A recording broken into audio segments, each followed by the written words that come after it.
Yeah, this is Offwhyte Cinematic. This is Offwhyte Cinematic. Yo, you got to have it, cinematic.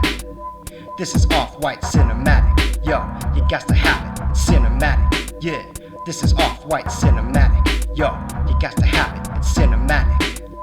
This is Offwhyte Cinematic. Yo, you got to have it high. As I just step up to rock this, and I just break down the synopsis.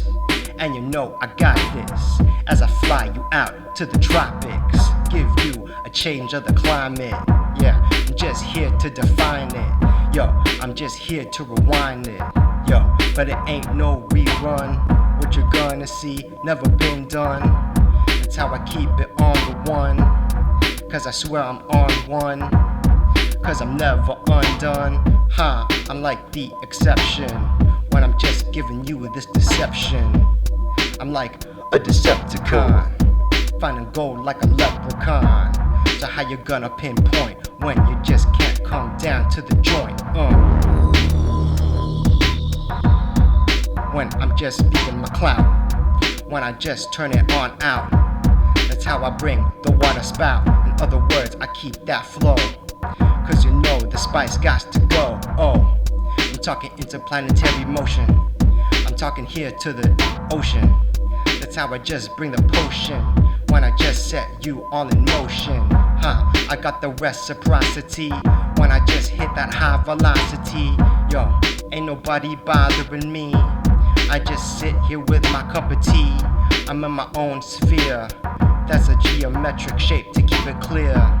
And you might know what you're doing here when you just test my vocal contemplation. When I'm just giving you this denomination coming through. When I just bring this elevation. That's how I speak with abomination. For total devastation. Bring it on down for Trojan Nation. Fight on, right on. That's how we just speak it to bring the bond. Yo, it's like a catapult when I'm just putting you into the tumultuous. I got the undeniable disastrous when I'm coming after this. You can't classify this, cause it's coming with the mystics. That's how I just step to the microphone and keep it terrific. What's up, everyone? Yours truly, Offwhyte here.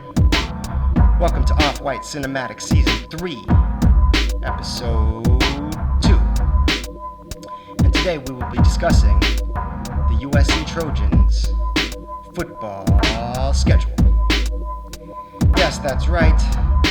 College football has been back for a number of weeks, and the Pac-12 is set to get in on the action.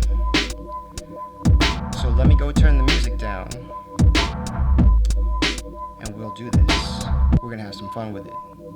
Today, here, right now, for you, for you, for you, for you.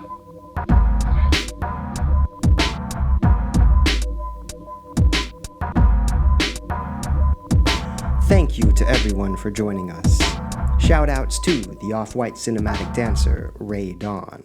Follow her on Instagram at RayDawn1300. And if you would like to be featured dancing while I freestyle during my intro, please be 18 years or over and send me an email at ryan@menugem.com. It's Filipino American History Month, and in my new music video, Offwhyte, I Am Not a Virus, I talk about the Filipino American experience and my family's history. Offwhyte Propel Exact is out now on Apple Music, Spotify, and all digital platforms.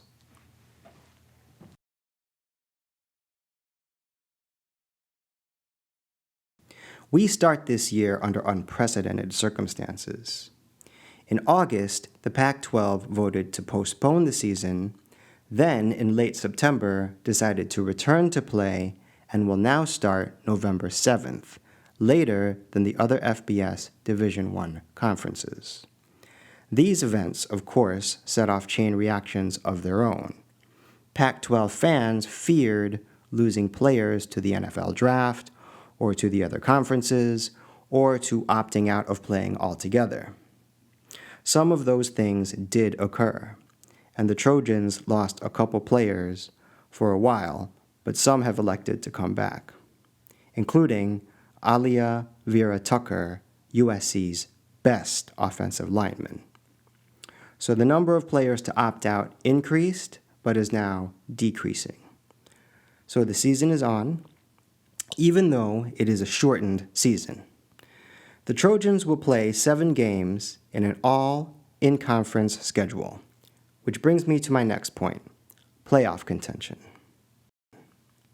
Because of the Pac-12's late start, it's not looking good. As we know, to land a playoff berth, a team must be among the top 4 selected by the College Football Playoff Selection Committee. In order to achieve such recognition this year, a Pac-12 team must be undefeated and significant, and the other conferences must have canceled games due to the pandemic. So it's nearly impossible. But there is a postseason of sorts.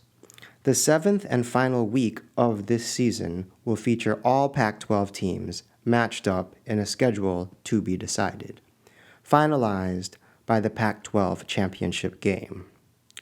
The Pac-12 championship game is set for December 18th. This game has been played since 2014 at Levi's Stadium, and it will be home hosted this year. Then, starting in 2021, the Pac-12 championship game has a 2-year tenure at the newly built Allegiant Stadium in Las Vegas. Last year, the Trojans went 8-4 and lost in the Holiday Bowl to Iowa. Also last year, our quarterback, JT Daniels, was injured in the first game of the season. In late May of this year, JT Daniels announced he would be transferring to Georgia and has been playing for them this season. As far as I know, Daniels' decision to transfer was not related to the pandemic and temporary cancellation rescheduling of the Pac-12 schedule.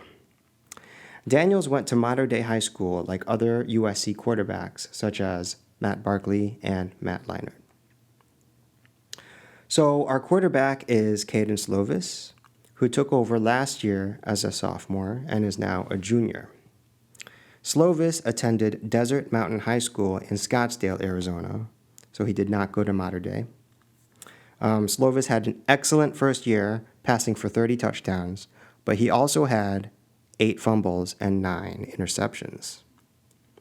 As for the running game, running backs Vave Malepai and senior Stephen Carr are the standouts there. As for the receiving corps, there's a junior, Amon-Ra St. Brown, and a redshirt senior, Tyler Vaughns, as well as sophomore Drake London, who are the standouts there. And on defense, we are very strong at the safety position, with junior player Talanoa Hufanga and redshirt junior Isaiah Polamau returning from last season. So, as for my predictions, this is the 3rd season I've been calling the games. The first year I did so was in 2018, when I got 7 correct and 5 incorrect. The second year I called the games was last year, 2019, when I got 9 correct and 3 incorrect. So my running total for my predictions is that I've gotten 16 games correct and 8 incorrect. So let's take a look at the schedule. Week 1 in the Los Angeles Memorial Coliseum features the first 9 a.m. kickoff on a Pac-12 campus ever. The game is at 9 in the morning. So we play Arizona State Saturday, November 7th at 9 a.m. I have that one down as a win. Saturday, November 14th, we travel to Arizona to play the Wildcats, and I have that one down as a win. Saturday, November 21st, we travel to Utah to play the Utes. I have that one down as a loss. Saturday, November 28th, we host Colorado in the Coliseum. I have that one down as a win. Friday, December 4th, it's a Friday game. We host Washington State in the Coliseum. I have that one down as a win.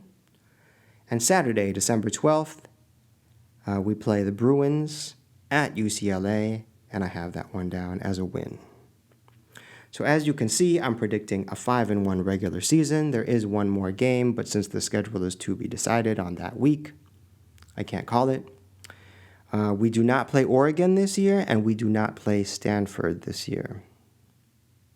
At the time of this recording, the USC Trojans were ranked 24th, and Oregon was ranked 13th.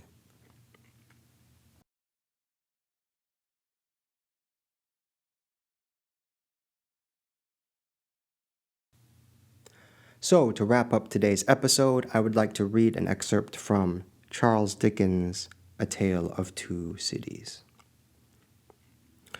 With drooping heads and tremulous tails, they mashed their way through the thick mud, floundering and stumbling between whiles, as if they were falling to pieces at the larger joints. As often as the driver rested them and brought them to a stand with a wary "Whoa-ho, so-ho then," the near leader violently shook his head and everything upon it, like an unusually emphatic horse, denying that the coach could be got up the hill. Whatever the leader made this rattle, the passengers started, as a nervous passenger might, and was disturbed in mind.